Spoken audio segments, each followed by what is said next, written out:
ओम शांति। आज की तारीख है 14 जनवरी 2022। बाप दादा के महावाक्य हैं, मीठे बच्चे, यह तन रावण की प्रॉपर्टी है। इसे रावण को देकर अशरीरी बन घर जाना है, इसलिए इससे ममत्व निकाल दो। प्रश्न है, सारे सृष्टि को शांति और सुख का दान देने की विधि क्या है? उत्तर, सवेरे सवेरे उठ अशरीरी होकर बाप की याद में बैठना, यह है विश्व को शांति का दान देने की विधि। और स्वदर्शन चक्र फिराना, यह है सुख का दान देने की विधि। ज्ञान और योग से ही तुम एवर हेल्दी वेल्दी बन जाते हो, सृष्टि नई हो जाती है। गीत, मुझे अपनी शरण में ले लो राम। ओम शांति। यह भक्त भक्ति मार्ग में गीत गाते हैं कि हे राम अपनी शरण में ले लो। अंग्रेजी में कहते हैं कि एशलम में ले लो। हिंदी अक्षर शरणागति है। भक्त गाते हैं क्योंकि रावण राज्य है। रावण को जलाते भी हैं, इससे भी सिद्ध है रावण राज्य है।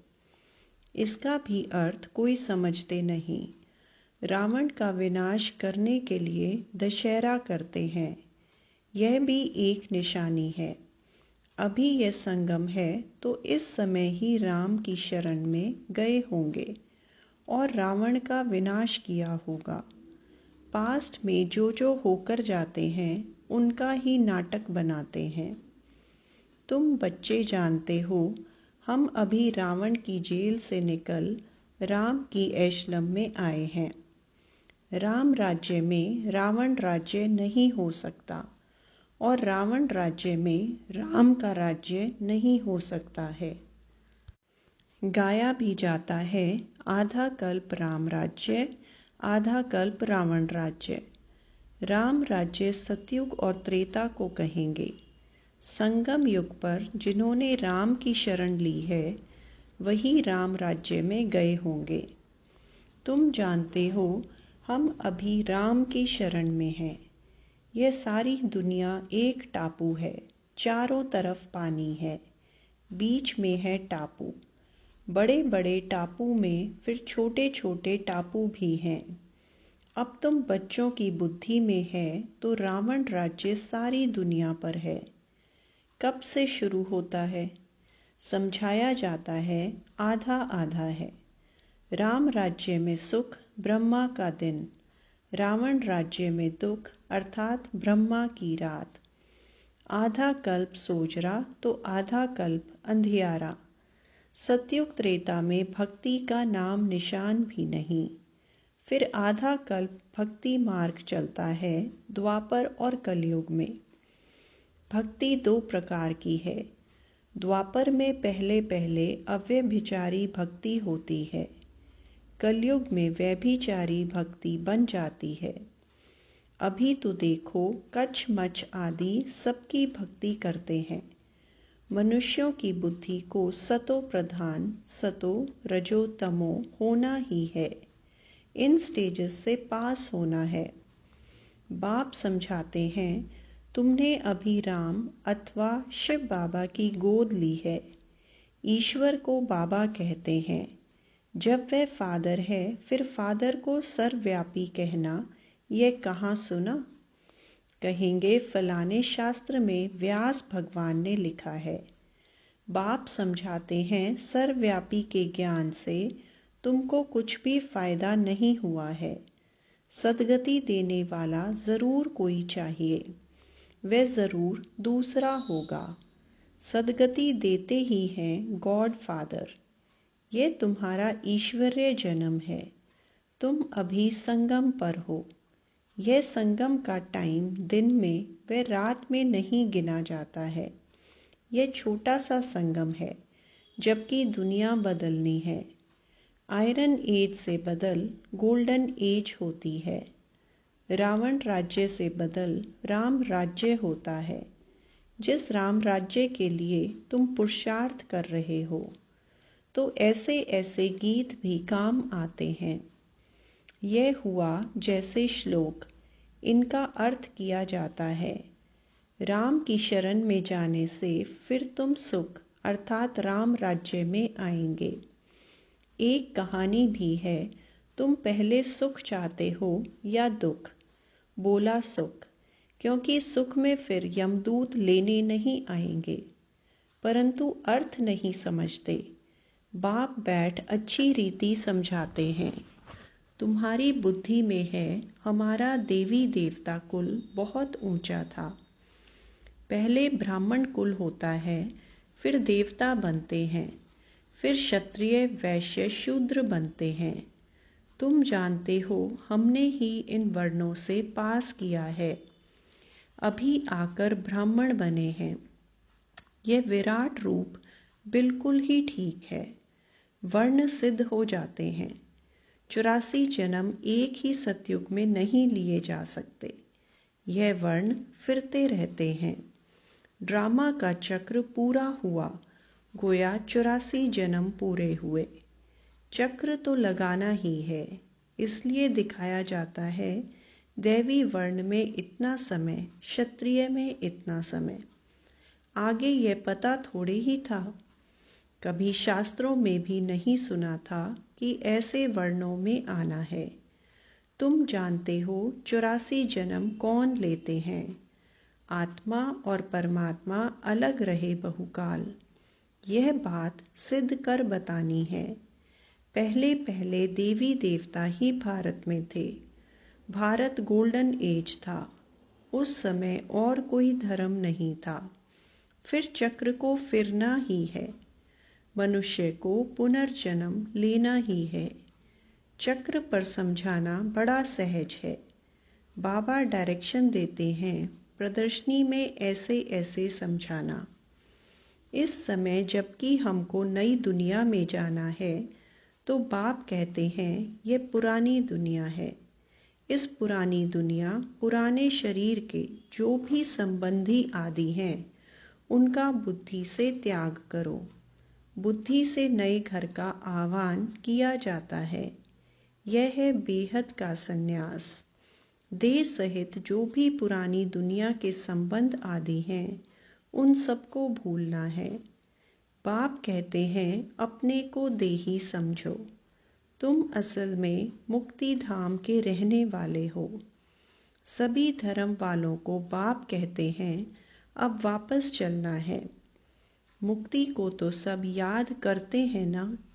अभी चलो अपने घर, जहाँ से तुम अशरीरी आए थे। अब फिर अशरीरी होकर ही जाना है। शरीर को तो ले नहीं जा सकेंगे। आए अशरीरी हो तो जाना भी अशरीरी है। सिर्फ कब आना कब जाना है, यह चक्र समझना है। बरोबर सतयुग में पहले पहले देवी देवता धर्म के ही आते हैं, फिर नंबरवार आते जाते हैं। जब मूल वतन से सब आ जाते हैं, तो फिर वापस जाना शुरू होता है। वहाँ तो आत्मा ही जाएगी। यह तन तो रावण की प्रॉपर्टी है, तो ये रावण को ही देकर जाना है। यह सब कुछ यहाँ ही विनाश होता है। तुम अशरीरी होकर चलो। बाप कहते हैं मैं लेने आया हूँ। बाबा कितना सहज कर समझाते हैं। फिर धारणा भी होनी चाहिए। फिर जाकर औरों को समझाना चाहिए। तुम गारंटी करते हो बाबा हम सुनकर फिर सुनाएंगे।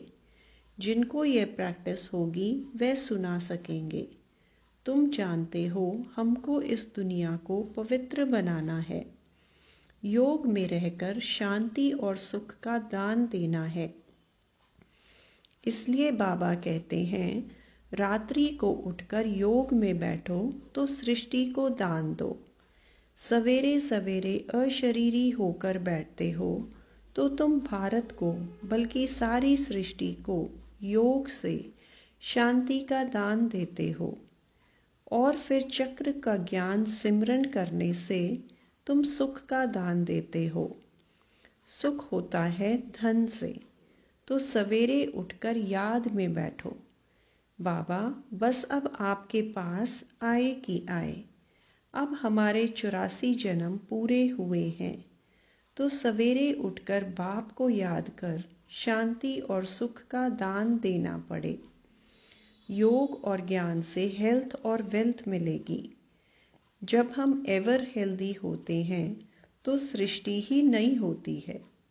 सतयुग त्रेता में हेल्दी वेल्दी हैं, कलयुग में अनहेल्दी अनवेल्दी हैं। अब हम हेल्दी और वेल्दी बनते हैं, फिर आधा कल्प हमारा ही राज्य चलता है। बुद्धि में जब यह ज्ञान हो तब खुशी रह सके। भल यह भी लिख दो कि 2500 वर्ष के लिए एवर हेल्दी वेल्दी बनना हो तो आओ इस ईश्वरीय नेचर क्योर सेंटर में। परंतु यह लिखेंगे भी वह जिसमें ज्ञान होगा। ऐसे थोड़े ही सेंटर हम खोलते हैं, सर्विस आप आकर करो। जो खोलते हैं उनको खुद सर्विस करनी चाहिए। झगड़ा सारा पवित्रता पर ही चलता है। विष न मिलने से अत्याचार होते हैं। अब है संगम, तो बुद्धि में सुख धाम और शांति धाम को ही याद करना चाहिए। दुख धाम है तब तो सुख धाम को याद करते हैं, तब ही गाते हैं दुख में सिमरन सब करें। यह पतित दुनिया है। लॉ कहता है कलयुग के अंत में सबको पतित होना ही है। जब तक संगम आए और राम राज्य की स्थापना हो जाए, फिर रावण राज्य का विनाश हो। अब विनाश की तैयारी हो रही है। रावण राज्य खलास होना ही है। बाकी ये गुड़ियों का खेल करते हैं। कितने गुड्डे गुड़ियाँ बनाते हैं, इसलिए इनको अंधश्रद्धा कहा जाता है। जितने भारत में चित्र बनते हैं उतने और कहाँ नहीं बनते हैं। भारत में ढेर चित्र हैं। गाया भी जाता है ब्रह्मा का दिन ब्रह्मा की रात। दिन को फिर लंबा क्यों कर दिया है, यह भी समझने की बात है। पहले अव्यभिचारी भक्ति, फिर व्यभिचारी। पहले 16 कला, फिर 14। अंत में कुछ तो कला रह जाती है, परंतु इस समय 9 कला। इस समय है तमो प्रधान दुनिया। तमो कलयुग से शुरू होता है, फिर अंत में कहेंगे तमो प्रधान। अब दुनिया जड़ जड़ीभूत हो गई है। पुरानी चीज़ को आपे ही आग लग जाती है। जैसे बट का जंगल होता है तो उनको आपे ही आग लग जाती है। इनको भी आग लगनी है। थोड़ा भी कुछ आपस में हुआ तो आग सुलग जाएगी। घर में कोई छोटी बात पर झगड़ा हो जाता है। आपस में दोस्त होते, थोड़ी सी बात पर ऐसी दुश्मनी हो जाती जो एक दो का गला काटने भी लग पड़ते हैं। क्रोध भी कम नहीं है। एक दो को मारने के लिए देखो कितनी तैयारी कर रहे हैं। यह है ड्रामा। क्रिश्चियन लोग हैं दोनों बड़े, आपस में मिल जाएं तो सब कुछ कर सकते हैं। पोप भी क्रिश्चियन का हेड है। उनका मान बहुत रखते हैं, परंतु मानते उनकी भी नहीं हैं। यहाँ भी जो बच्चे बाप की मानते नहीं तो वे विनाशी पद पाते हैं। श्रीमत पर चलना चाहिए। श्रीमत भगवत गीता है ना, और कोई शास्त्र में श्रीमत है नहीं। श्री माना श्रेष्ठ ते श्रेष्ठ, जो कब पुनर्जन्म में नहीं आते। मनुष्य तो पुनर्जन्म में आते हैं। विद्वानों ने तो जन्म मरण से रहित की गाई हुई गीता में पूरे 84 जन्म लेने वाले का नाम डाल दिया है। वास्तव में परम पिता परमात्मा ही ज्ञान का सागर, पवित्रता का सागर, पतित पावन गाया हुआ है। वही वरदान देते हैं बच्चों को। उनके बदले कृष्ण का नाम डाल दिया है। पहले पहले शिव जयंती, फिर होती है कृष्ण जयंती। पहले पहले शिव जयंती, फिर होती है कृष्ण जयंती। शिव बाबा आते हैं नई दुनिया स्थापन करने। तो पहले बाप का जन्म, फिर बच्चे का जन्म। बाप के जन्म से ही कृष्ण बच्चा निकला। वह भी एक तो नहीं होगा, दैवी संप्रदाय कहा जाता है ना। तो कितना भूल कर दी है। कोई एक भी इस बात को समझ जाए तो उनके सब जिज्ञासु टूट पड़े, सबका मुंह पीला हो जाए। कितनी बड़ी भूल है, तभी बाप को आना पड़ता है। किसको समझानी देने में भी टाइम चाहिए। पहले तो यह निश्चय कराओ कि परम पिता परमात्मा से आपका क्या संबंध है, तब समझें भगवान बाप है। भगवान को भगवान के पद पर तो रखो। सब एक जैसे कैसे होंगे? कहते हैं सब भगवान की लीला है, एक रूप छोड़ दूसरा लेते हैं। लेकिन परमात्मा कोई पुनर्जन्म थोड़े ही लेते हैं। यह बाप दादा दोनों ही कंबाइंड हैं और बच्चों को समझा रहे हैं। बाप दादा का भी अर्थ किसकी बुद्धि में नहीं है। त्वमेव माताश्च पिता त्वमेव कहते हैं, ओ गॉड फादर भी कहते हैं, तो ज़रूर मदर चाहिए। परंतु किसकी बुद्धि में नहीं आता है। बच्चों को समझाया तो शरण कब ली जाती है? जब रावण राज्य खत्म होता है तब राम आते हैं। राम की शरण लेने से ही सद्गति मिलती है। कहते हैं राम राज्य हो, उनको सूर्यवंशी राज्य का पता ही नहीं। कहते हैं राम राज्य नई दुनिया नया भारत हो। सो तो अब बन रहा है, बनना है ज़रूर। ड्रामा को चलना है ज़रूर। यह पढ़ाई है मनुष्य से देवता बनने की। मनुष्य किसको देवता बना ना सके। बाबा आकर मनुष्य को देवता बनाते हैं, क्योंकि बाबा ही स्वर्ग की स्थापना करते हैं। ब्राह्मणों की माला नहीं गाई जाती है, वैजयंती माला विष्णु की है। यह है ईश्वरीय घराना जो अब नया शुरू होता है। आगे था रावण का आसुरी घराना। रावण को असुर कहा जाता है। यह कंस जरासंधि नाम अभी सिद्ध होते हैं। जन्म जन्मांतर तुमको साकार से वर्षा मिलता है। सतयुग में भी साकार से मिलता है। सिर्फ इस समय तुमको निराकार बाप से वर्षा मिलता है। मीठे मीठे सिकिलदे बच्चों प्रति माता पिता बाप दादा का याद प्यार और गुड मॉर्निंग।